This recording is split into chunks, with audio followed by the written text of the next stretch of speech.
Private sector نے جو کیا اس کی وجہ سے the downsides which we thought would materialize beginning of the year, every country, including Pakistan, we need to ensure that we build fiscal and external buffers to deal with exogenous shocks. Stabilization آتی ہے, پھر ہمارا ایک gold رش آتا ہے, اور gold رش میں ہم سب بہہ جاتے ہیں کہ یہ گروتھ کہاں ہے اور گروتھ کیوں نہیں ہو رہی ہے.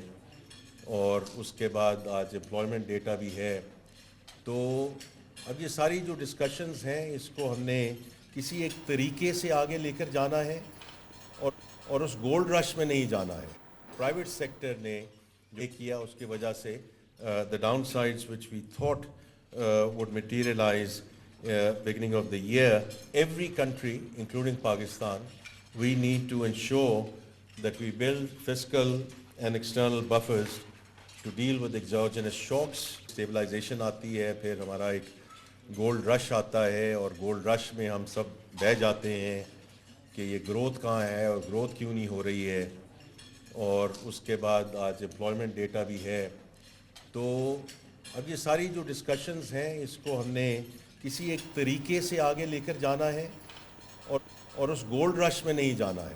پرائیویٹ سیکٹر نے جو کیا اس کی وجہ سے the downsides which we thought would materialize beginning of the year, every country, including Pakistan, we need to ensure that we build fiscal and external buffers to deal with exogenous shocks. Stabilization آتی ہے, پھر ہمارا ایک gold رش آتا ہے, اور gold رش میں ہم سب بہہ جاتے ہیں کہ یہ گروتھ کہاں ہے اور گروتھ کیوں نہیں ہو رہی ہے. اور اس کے بعد آج امپلائمنٹ ڈیٹا بھی ہے. تو اب یہ ساری جو ڈسکشنز ہیں اس کو ہم نے کسی ایک طریقے سے آگے لے کر جانا ہے, اور اس گولڈ رش میں نہیں جانا ہے.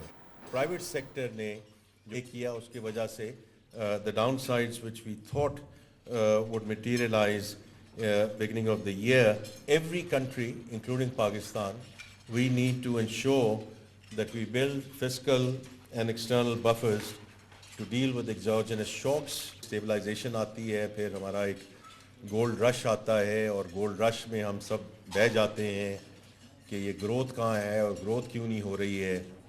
اور اس کے بعد آج امپلائمنٹ ڈیٹا بھی ہے. تو اب یہ ساری جو ڈسکشنز ہیں اس کو ہم نے کسی ایک طریقے سے آگے لے کر جانا ہے, اور اس گولڈ رش میں نہیں جانا ہے. پرائیویٹ سیکٹر نے جو کیا اس کی وجہ سے the downsides which we thought would materialize beginning of the year, every country, including Pakistan, we need to ensure that we build fiscal and external buffers to deal with exogenous shocks. Stabilization آتی ہے, پھر ہمارا ایک gold رش آتا ہے, اور gold رش میں ہم سب بہہ جاتے ہیں کہ یہ گروتھ کہاں ہے اور گروتھ کیوں نہیں ہو رہی ہے. اور اس کے بعد آج امپلائمنٹ ڈیٹا بھی ہے. تو اب یہ ساری جو ڈسکشنز ہیں اس کو ہم نے کسی ایک طریقے سے آگے لے کر جانا ہے, اور اس گولڈ رش میں نہیں جانا ہے.